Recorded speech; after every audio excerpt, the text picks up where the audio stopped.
As season 2 of this podcast picks up steam, I've been asking myself, what good is a comfy chair? My answer? Reading, talking, thinking, resting. All of these are about making connections to ideas, friends, and the self. So at the heart of today's conversation will be the idea of connection. And today's guest is a champion of the idea that we can elevate leadership when we connect the mind and the heart, when we lead with emotional intelligence. We plan to spend our time in conversation today about making connections, creating trust, and the importance of clear communication. Josiah, welcome to the Comfy Chairs. Let's take a moment so you can introduce yourself. Hi, Kate. First off, I just want to thank you for allowing me the opportunity to be a guest on your show. I'm a huge fan of what you're doing regarding leadership and learning. And I think it's kind of natural that we ended up connected because we're both really aligned on the passion for leadership and also learning. And my journey has really prepared me to launch my own business called 45 Degrees Leadership Development Consulting. And I come to this with a background in public education. I was a leader in education, ultimately a principal of a middle school. There were things going on coming out of COVID that, to be honest, burnt me out regarding education. There are societal issues that are really at the core of what we're trying to figure out as a country that are pouring in and impacting what goes on in public schools. And I just had enough. And I started to look for a leadership development training position, which is what I ultimately did. I left public education and went to the corporate world to launch a first ever leadership development program at a company of 700 employees in 41 states. Majority of people were working remote. And in this company, I was able to really start to see the impact of the balance between driving results and taking care of people. And that started me on a path of starting to create my own frameworks and looking at ways that I can teach and equip people to lead today with the challenges of today. And I started to look at my journey as a leader, and engagement is what I've focused on my whole career. It's connecting with people. The reality is in leadership, you drive results through your people. And the way to do that is through engagement and providing people with meaning and connecting with people and building a team that can drive results. And so that's what led me to launch 45 Degrees.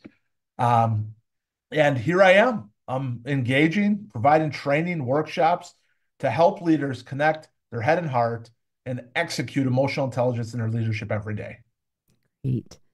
Josiah, I'm really tickled to have an educator turned leadership coach and consultant with me here in the Comfy Chairs. That is the podcast itself. It's about leadership and learning.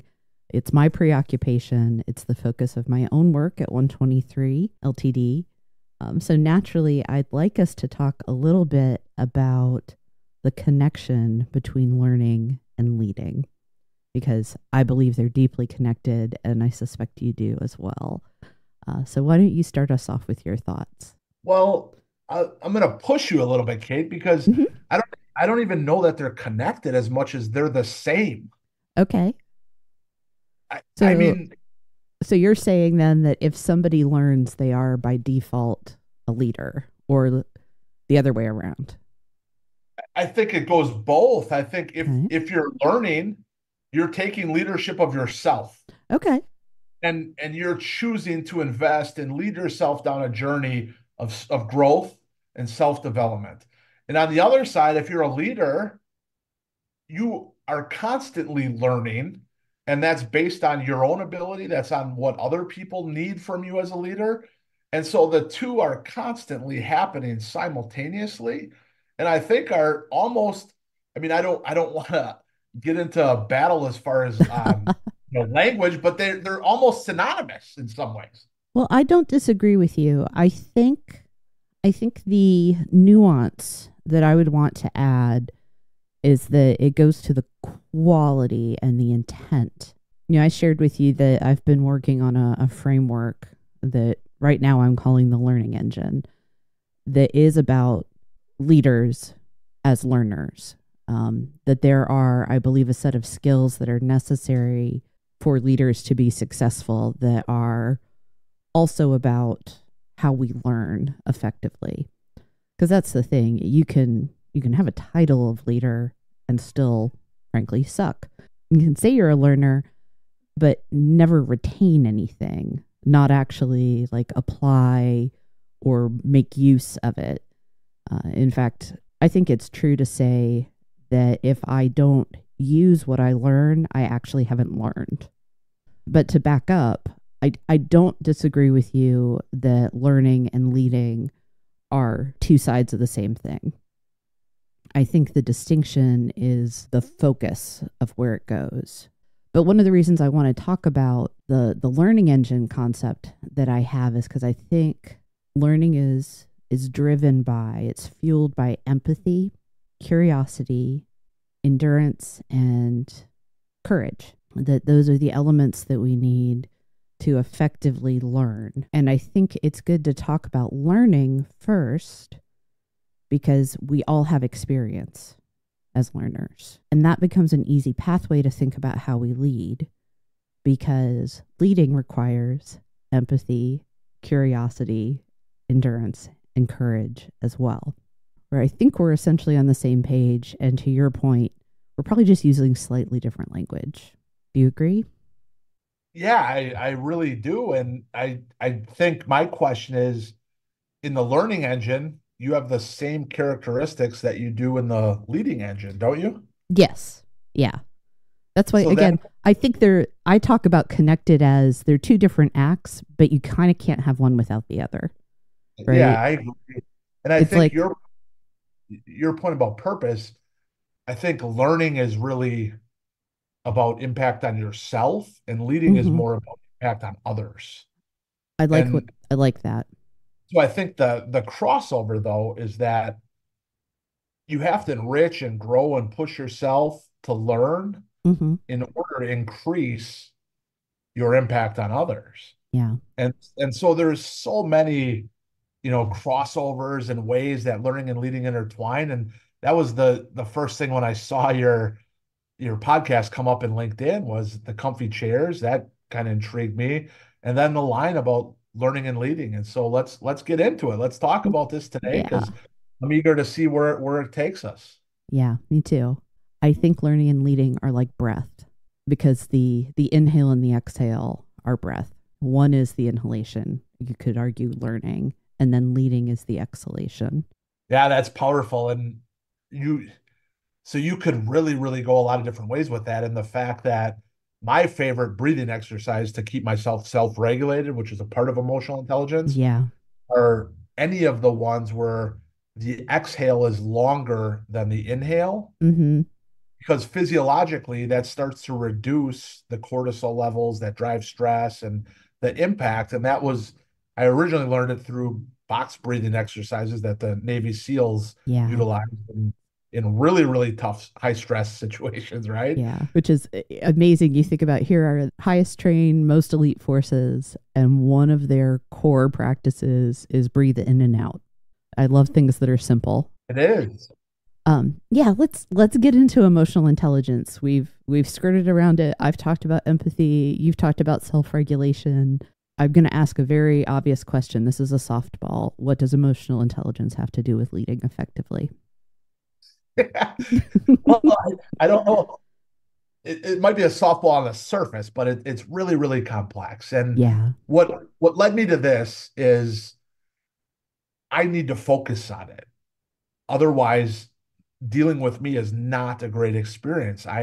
My personality is I'm very fast paced. I love autonomy. I live in the future, big picture, visionary thinker. And when I did my assessment of my natural behaviors, the words that describe me with how extreme I am could be belligerent, Mm, uh, vulgar, impatient, hostile. And so I have to slow myself down and I have to focus on executing emotional intelligence. And that to me is the difference is this idea of EQ and emotional intelligence has been around for a while. And Yeah. there's always discussion about emotional intelligence. And where I hope to add value is not to just talk about it, but to start equipping people to execute it. And at the core of it, my definition is a little bit different because traditionally definitions talk about self-regulation, self-awareness, empathy, all of those pieces that make it up, and understanding your emotions and the emotions of others. But I think there's a tremendous opportunity to add on to that and expand and move it from just awareness and understanding of emotions to leveraging emotions in leadership. We are emotional beings and we feel before we think. Mm-hmm. We are always driven. There's tons of research in marketing that people purchase based on emotion and they justify by logic. Yeah. And that's how we operate. And so, as a leader that's required to drive results through other people, it only makes sense that we look to tap into that emotional nature of what makes people people and figure out how to leverage that through a systemic way of frameworks that equip leaders to execute and implement it in every interaction that they have with other people. Just help me understand the difference here. And I suspect that this will become clear as we keep talking. But the difference between leveraging emotion and manipulating people through emotions. So that's always a sticky topic. I think the difference between leveraging and manipulation is who benefits. Okay. And when we talk about leveraging, that means a collective benefit, the group, the organization, the team, more than just me. When I talk about Okay. manipulation, I am the only one that's going to win from that. And so they're both motivating, inspiring, and are designed to drive behaviors that produce results. But in leveraging, we're talking about everybody winning together. Okay. And in manipulation, we're just talking about me winning. And that to me is the big difference. I also think of how transparent or public it is. I think a leader that leverages emotions is talking about, I can tell you're really excited about the direction that we're going. Let's talk about how to use that emotion. Whereas a quote unquote leader who the goal is to benefit themselves, they're seeing that emotion and they're pressing the button to have it play out in the way they want. And there's no transparency, there's no discussion. They're not engaging the employee in the conversation about what they feel. Is that accurate with your framework, your model? Yeah. And what that makes me think of is one of, if not the most impactful emotions is fear. Yeah. And that's real. Like people are driven to do wild and crazy things when fear is at the root of what's driving those actions. And when you talk about manipulation and leadership, we've all experienced leadership by fear and Yes. what that looks like. And so maybe it's not only just about the results and the benefit, but also the intent and the purpose Mm-hmm. of of the reason for leveraging those emotions. I think you really tapped into it. It's complex. Yeah. And to me, at the root of it is really, the intrinsic definition of good, Mm. right? Like when we're talking about fear and manipulation and individual winning versus the team, those we start to talk about greed and selfishness. And when we look at, bringing a group of people to achieve a common goal that we are transparent, authentic about, and constantly seeking to bring clarity and alignment to the motivation of why we all need to move this way, Mm-hmm. that's leveraging emotions Yeah. versus manipulation to me. Within the context of talking about emotional intelligence, if it's grounded in awareness of self, empathy, relationship management, then you're protecting yourself from the attraction of manipulation. because somebody that's applying empathy with self-awareness and with care and concern for the other person, which is what EQ is supposed to give us, it protects from the act of manipulating. We're throwing around emotional intelligence a lot, and I'm guessing most of my listeners are familiar with it as a concept or framework. I think it would be wise, though, for us to hit pause and actually define our terms briefly. Yeah. And I'll unfairly put the burden of that on you. So at the most basic root of it, the dictionary definition talks about the capacity to be aware of and control and express your own emotions, and then to handle interpersonal relationships empathetically and judiciously. Yeah. And so that's what you find in the dictionary. That's been expanded on, adding in self-awareness, self-regulation, motivation, empathy, social skills. There's, they talk about the different areas of awareness, awareness, self-management, social awareness, and relationship management. And so, at the root of it, when you look at the dictionary definition, it's about being aware, controlling, and expressing your own emotions in a way that doesn't impact others in a negative way. Yep.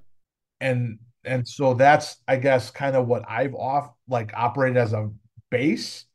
And then I've, expanded on that to not just be aware of it, but to be aware of it in a way that we can then leverage it to achieve results. I wanted to go back to something. You talked about getting interested in emotional intelligence because of who you are. I found some of your LinkedIn articles, and I really enjoyed the one about the cost of sarcasm. And I think that tells a story on yourself. It sounds like you had a wake-up call. Is that accurate? Absolutely. Yeah. And so this is a bigger piece. We have to kind of dive into, the generational studies of what's going on in the world today with different age groups and different generations. And I am really kind of a generational orphan. Okay. In the fact that I was born in 1979. I think I'm kind of the cusp of generational things in that a lot of my life, not all of it, was with technology, but then also at the same time from the Gen X side, the sarcasm, the kind of bleak outlook, that's real and that's a part of who I am. And I'm also at the same time, I played football. I coached football at the high school level. I'm an offensive lineman.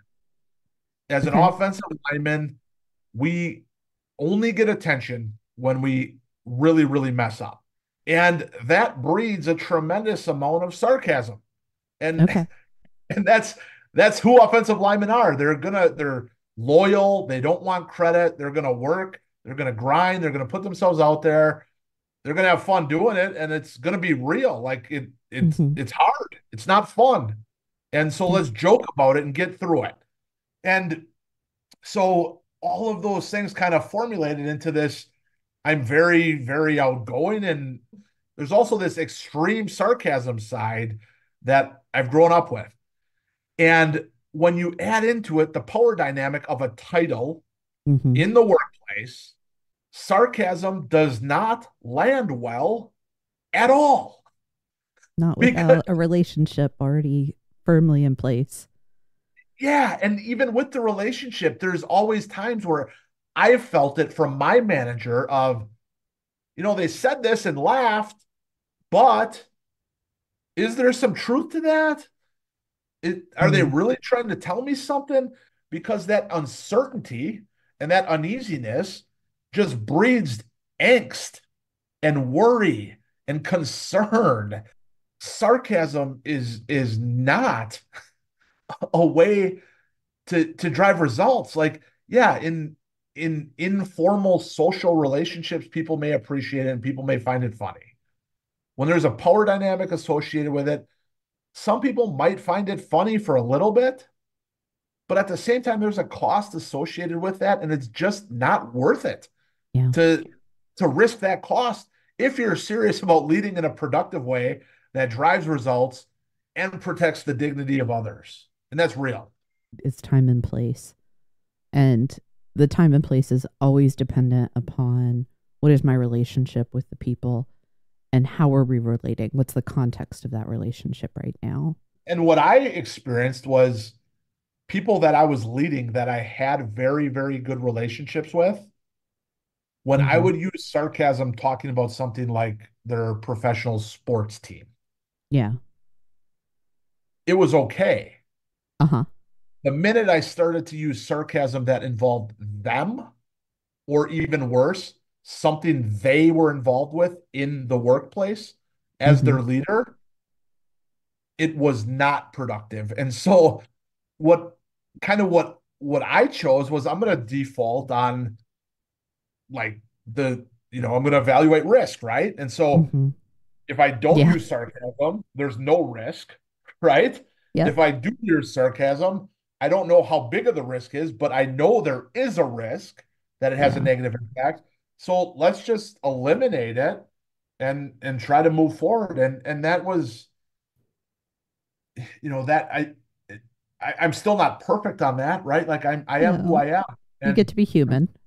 correct. And so it's a work in progress for me, but I think that the lesson is the learning for others is not necessarily to say, okay, today I'm going to eliminate sarcasm as a leader. Just be aware of it Mm-hmm. and make a decision that's best for you as a leader and best for your team and the people that you're leading. But just it's reflecting on little interactions like that. Yeah. That's how you start to execute emotional intelligence, right? Yeah. It's weird to talk about this very like economic business approach when we're talking about leadership relationships, but you have to do a cost benefit analysis. Things like sarcasm usually have more cost than benefit. But I just want to add one thing, Kate, is it Mm-hmm. always comes back to this is I heard Nick Saban, who just retired, may go down as the greatest college football coach ever. He retired as the head coach at Alabama. He talked about, people and interactions. He said this. He said, everybody is selling something. And I started to think about that when I heard it, and it's really true. And you start to think about, when you go to buy a book, I've never, I don't know if you ever have, I've never bought a book that says on the front cover, best writing author, right? What does it say, Kate? Best selling. Best selling author. And everything that we do, whether it's writing a book or it's, talking with your spouse or working with your kids or me as a teacher, I quickly realized every day I was in front of that classroom, I was selling Mm-hmm. a reason why these kids need to pay attention. Why, like you're always, always selling. And so when you're looking at leadership, you're always selling. You're always selling yourself, your vision, your mission, your choices. Everything you do is selling, and selling is taken on this negative connotation. And it doesn't need to be that because there's been a drastic shift that I've experienced in sales. And so I was in sales before I went into education. Now I'm back in a large sales role as a founder of my own company where I'm like Mm-hmm. explicitly selling, right? Not implicitly selling, kind of like I referenced before. And sales is different now. And Mark Cuban said it. He said, once you understand that sales is about helping people solve a problem rather than convincing people of something, you will be successful in sales. And so when you start to look at leadership as, yeah, I'm selling something, but am I selling it to convince or am I selling to help solve a problem? That's a different lens, right? It is Donald Miller, who is a great writing author, but also best selling. Um, he talks about the hero story that you make the customer, the client, the hero. Selling is storytelling. Let's kind of get ourselves recentered because I don't want to miss the opportunity to talk about some of the framework that you've been building out, and I want to get us back to connection. Yeah, not an actual question, but just making, opening up that opportunity for you to talk about connection and the other elements of how you believe leadership can do its best work. Yeah. So the root of it is that we are wired to connect. And it's not just humans. You see it all over in nature Mm-hmm. where there's connection that's needed everywhere in beings. And so when we look at leadership and the idea that we're going to, work with others and lead others and inspire others to produce a result that benefits the group, we need connection to do that. And when you look at connection in my model, that's the leadership model, that's the foundation, that's the base. It starts with connection. And I look at connection as an awareness of yourself and then an awareness of others. And when you really, really understand yourself and you understand others, you can start to connect, but that has to get raised the level to drive results. And that comes through time and access and visibility and working together. And when you spend that time together, you're transferring connection to chemistry, which chemistry is going to give us an ability to kind of have an idea what you're going to say before you say it, what choice you're going to make before you make the choice. And when we have the awareness of ourselves and each other and the time, we start to get this synergy that leverages and indexes connection into chemistry, which then puts us in a position to talk about competence, which is the skill to deliver. And competence used to be the number one piece of leadership, right? Mm-hmm. You could execute, you could accomplish tasks. And so we're going to promote you to a leadership role, even though you may or may not have any idea what it means to lead people, or we're going to give you the title, right? And that's Yep. how this is operated. And so my leadership model is connection. On top of that is chemistry. And on top of that is competence. And you always want to lead with connection before competence because it's rooted in the quote from Maya Angelou that people don't care how much you know until they know how much you care. Mm-hmm. And connection and chemistry show how much you care before you show how much you know, which is competence. What I'm liking as I listen and I get to understand the model a little bit more, Josiah, is obviously it's the interpersonal connection, the relationships, but there's also like the act of connecting people to the work. I worked in healthcare before coming into consulting. We talked a lot about connection to the mission. And part of the work of leading, not just in mission driven organizations, is connecting people to the work as well. Do they understand the purpose? Do they understand the goals? And theoretically, what you can then develop is chemistry between the people and the jobs that they hold, their responsibilities, their annual goals, whatever that is. And that's where then their competence can come in to play. Yeah.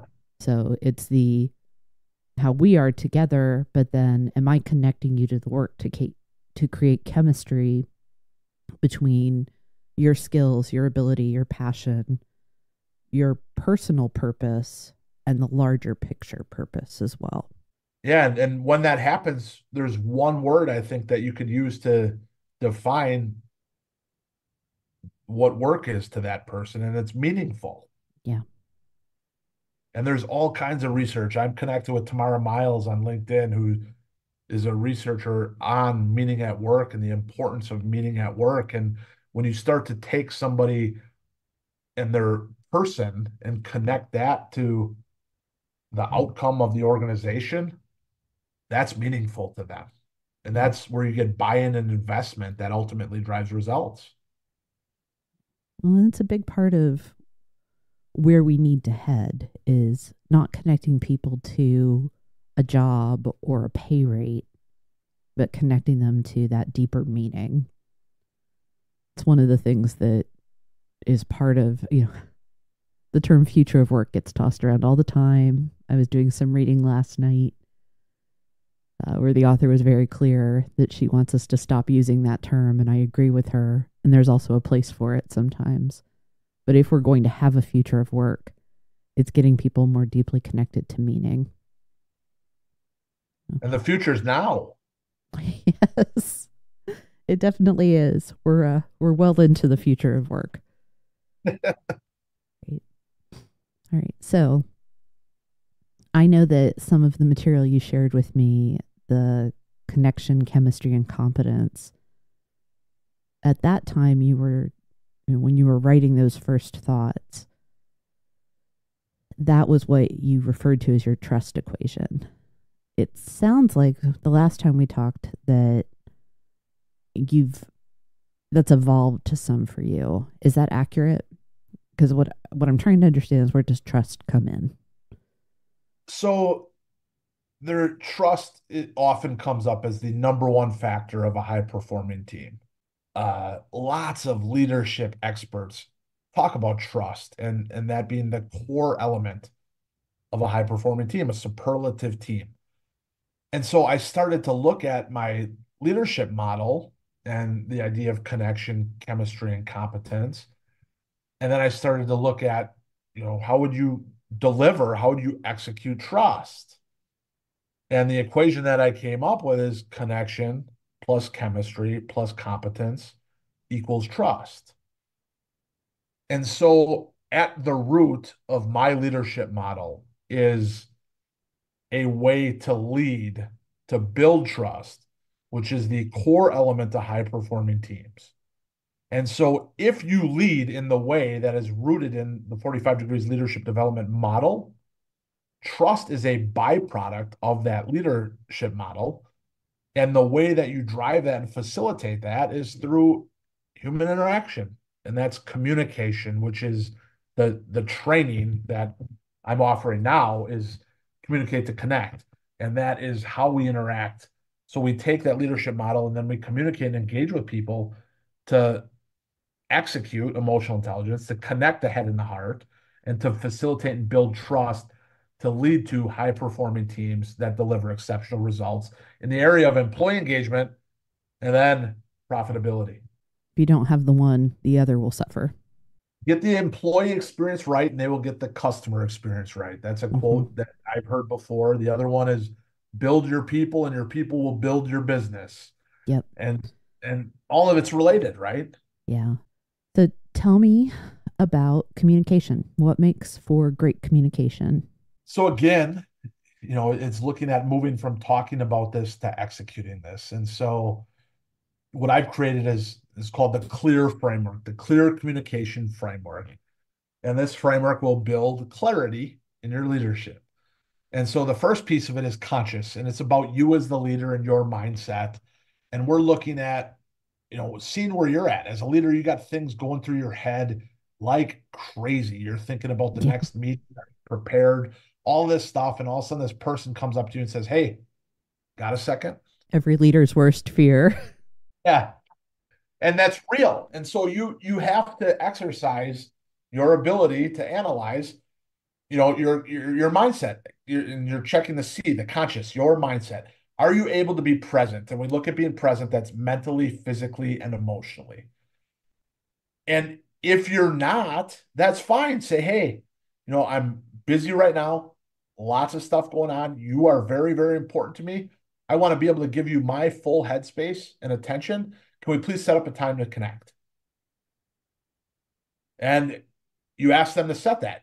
If you can be present, then you continue on and engage in the communication. And so then we get to listen, which is all the stuff you hear about all the time, the physical, nonverbal, eye contact, Mm-hmm. body language. And I really, really get into the power of questions. And you touched on humility before in your engine of learning. When we talk about asking questions, there's two pieces we need to lean in, and that's curiosity and humility. Mm-hmm. And first off, humility, we oftentimes want to share our experiences or our insights because we feel that it builds connection. Somebody says, "You're not going to believe what happened to me." They tell you a story, and I immediately say, "Whoa, I got to tell you this. This exact same thing happened to me."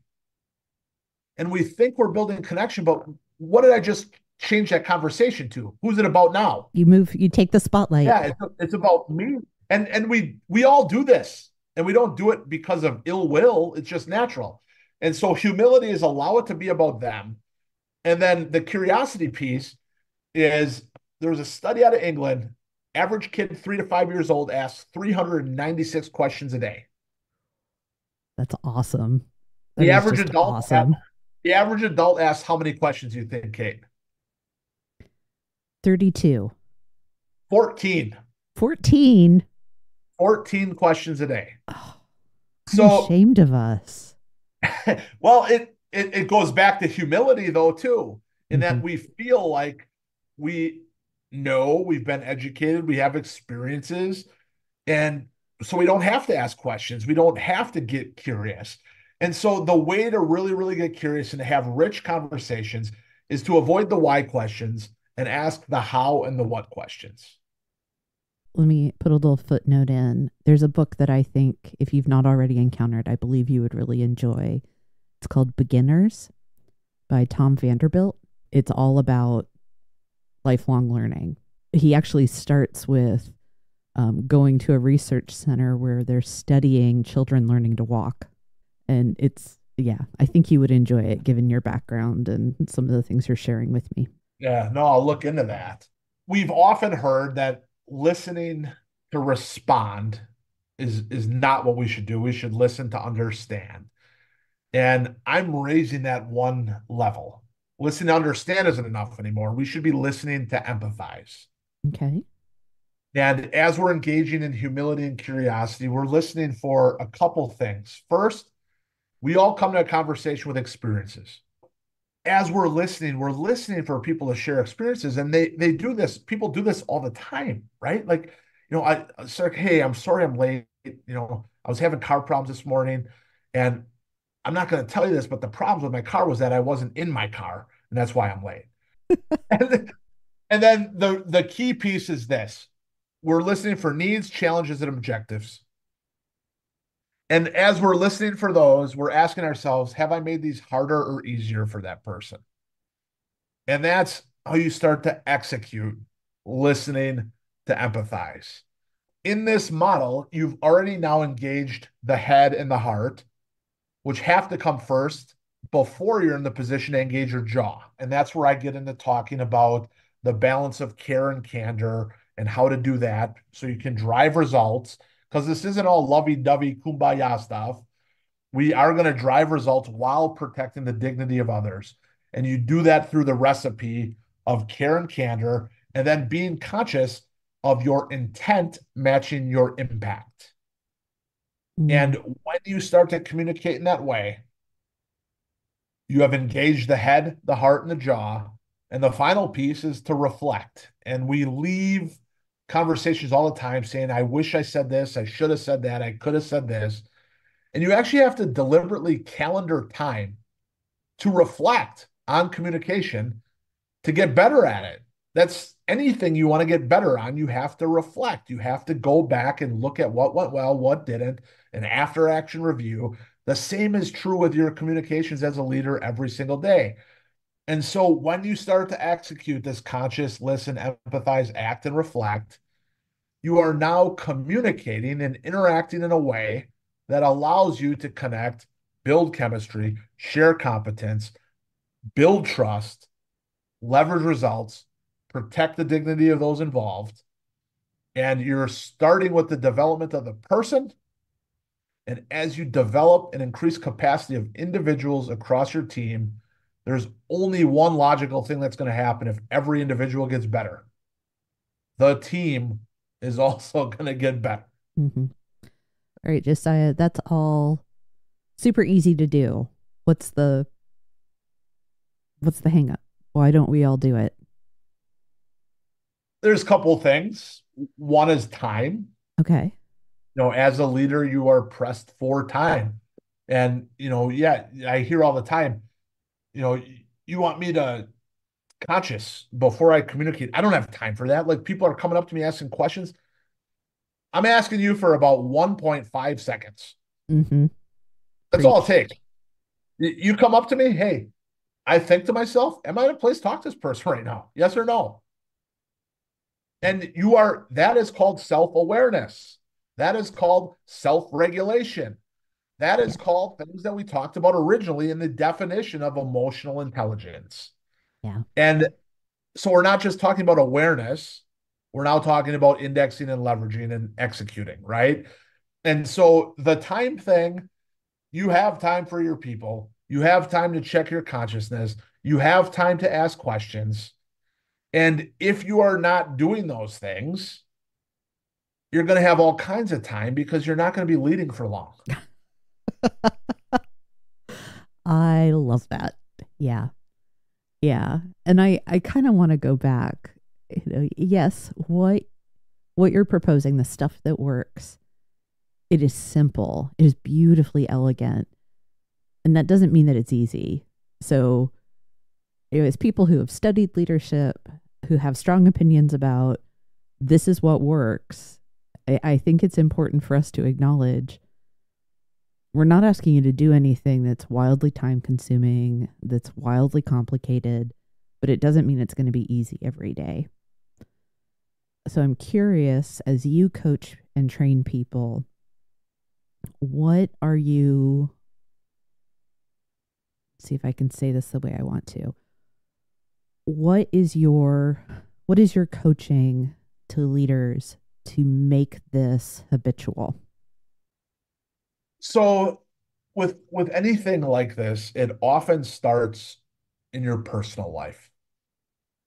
And so I talk a lot about how this, yeah, you're doing this training for your professional life. Human interaction happens every day. Personal, professional, it doesn't matter what role you're in or what hat you're wearing, you're going to have to interact. And so what oftentimes happens, and I experienced this with some really, really powerful mindset training that I went through with the Arbinger Institute. And I started to implement it in my personal life for a couple of reasons. One, it's a lot safer. If I mess up something talking to my wife, it's not as high stakes as if I mess up when I'm leading people in the workplace. You start to implement personally, and then it starts to transfer into professional. And so in coaching and in training, I talk often about, try this where you got an easy on ramp and off ramp. And so there's plenty of runway we can get on and we can get right off if things aren't going well. And so that may be a personal relationship. That may be some of your closest confidant at work professionally, but start small and focus on one or two things that are relevant and critical to your growth, specific to where you're at. 100%. I agree. It's all tiny choices, tiny goals. That's what gets us from here to there. As much as we want to take the big leap and the full holistic change, it takes time, which we keep coming back to, don't we? Yes. Yeah. I follow Jon Acuff, another author and speaker, and in an online talk recently, he discussed time. He's like, this is the common denominator of getting better at all the things. It's time. And I think for humans, but in this context, for leaders, it's recognizing that it's a commodity. It may feel like the enemy, but the little changes, the little successes, to your point earlier, it doesn't take hours to determine, can I be present or not? It takes half a second. It's the commitment to use that time that matters. Absolutely. You mentioned earlier that you're doing training right now, Communicate to Connect. That launched this month, right? So there's a couple ways that I provide training. One Okay. is business to business. And so I've been doing business to business training since like November. Okay. And in that, there's a couple options. There's a keynote speaking engagement. There's workshops, which the one that I do most often is called Leading with Impact, Communicate to Connect, which is a lot of what I just talked with you about. And then there's one-on-one coaching, and that's the business to business side. The part that I'm most excited about, though, is the me to you element of my business that's going to be launching here within the next couple weeks. I have a digital course that is going to be available the beginning of March on Leading with Impact, Communicate to Connect. That's And that, exciting. yeah, and so that's going to be a whole new area of allowing individuals access to these workshops and to this training, and to be able to purchase and consume at their own pace and at their own rate. And then with that is also going to come other workbooks, journals, things to facilitate that growth as far as executing the leadership model, the communication model, and then also one-to-one coaching. I'm looking to start to get into for individuals. And Wonderful. so all of that is going to be coming in March, and I'm super super excited about that. And then the future of what this looks like is expanding the clear framework into all of the areas of leadership. I am currently working on a clear conflict resolution model, a Oh, clear teaching model, and I can teach any leadership skill within that clear framework, because no matter what it is you're trying to do as a leader, you need to be conscious of your mindset. You need to listen. You need to empathize. You need to reflect. spot on. Those are the foundation. It's price of entry, isn't it? Really is. We've thrown out a couple of names and books and researchers. I'm curious, Josiah, are there any resources that you recommend over and over again? Yeah, and I touched on it already. Is the Arbinger Institute, Okay. which is out of Salt Lake City, and their focus is on mindset and seeing people as people who matter just like you. And it is the most powerful and impactful leadership development training I ever participated in. I was certified as a facilitator and facilitated their content. And that's one. And then the other one is the um is really just kind of looking at the stuff from a gentleman named Tim Kight that has really, really shaped a Is lot of who I am. is It's Tim Kite spelled like go fly a? Yeah, and it's Focus 3 is the name of the company. And Tim Kite's big on the E plus R equals O. So the event plus response equals outcome. Yeah. And that gets thrown around oftentimes, but to me, he is elite at teaching the importance of the only thing in the event response outcome that you control is your response. And if you want a better outcome, get a better response. And so that's his framework that he's done a ton of work and has worked. I first heard of him it's kind of funny. He had a podcast with Urban Meyer, who was Oh the yeah. legendary football coach at Ohio State. Well, we love good Ohio people around here. But really, really powerful content. Even though they are from Ohio and me being from Wisconsin, it's tough, tough, tough, tough to give compliments to the Buckeyes. Hey, we are the heart of it all.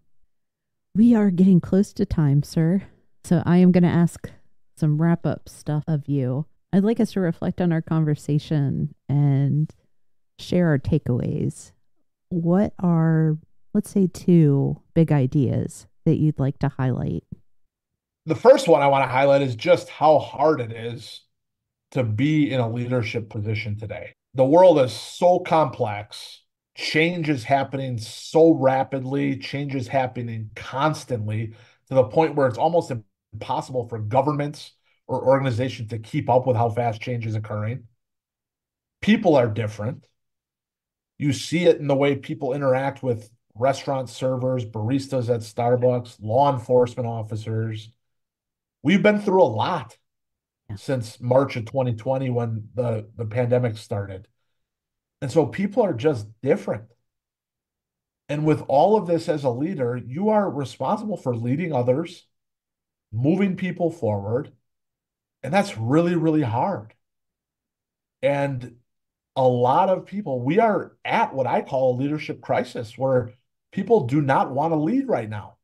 I hear Mm-hmm. professionals saying, I just want to go to work and do my job. I don't want the politics, drama, negativity of having to lead others. I just want to show up and go home and get a paycheck.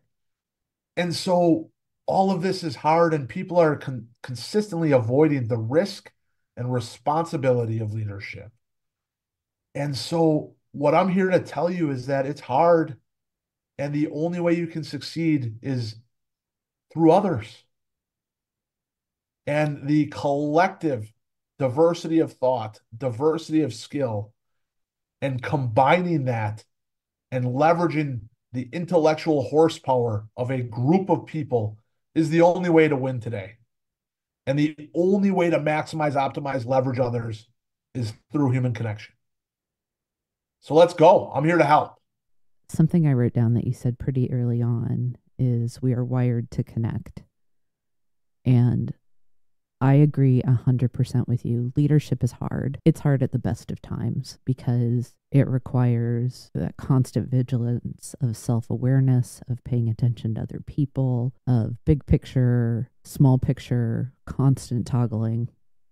Anyone who enters a leadership role thinking it's going to be a breeze is sorely mistaken. And we forget as we go into those hard roles that we are in fact wired to be with each other. We are wired for that connection, whether it's to other humans, to our environment, to the work that we do. And if we can help leaders, if people like us who want to come alongside leaders to make it easier for them, if we can help them remember that our own nature is an instrument for how we lead, I think what we're going to be able to do through that connection, we'll be able to leverage not just people's emotional connection, but their abilities and capabilities, what they can do and what they will do to be able to be successful. And there are so many problems facing how we do work right now.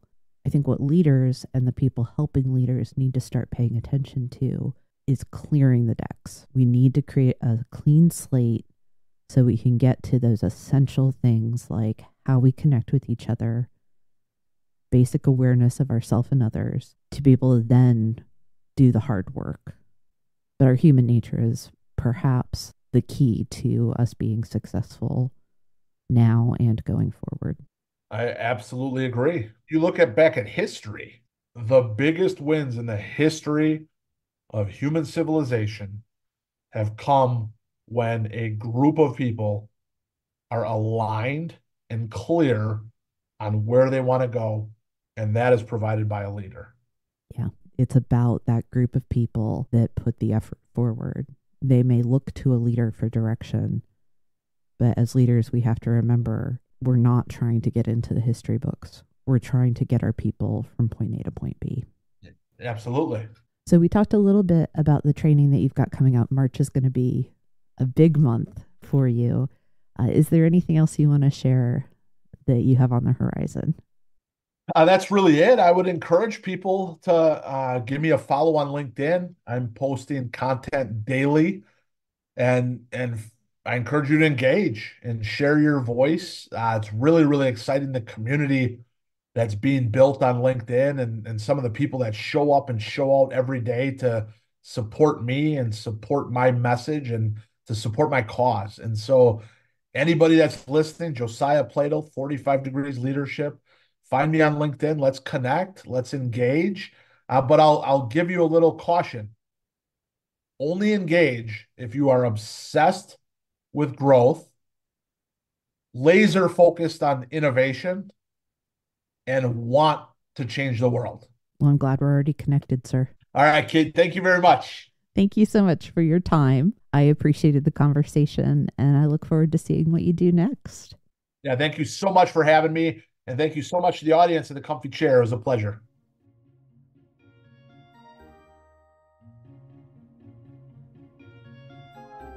If you enjoyed this episode and you'd like to support the podcast, please subscribe, leave a rating or review, or share it with others.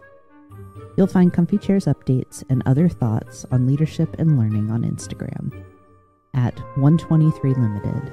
That's ONE23 LTD.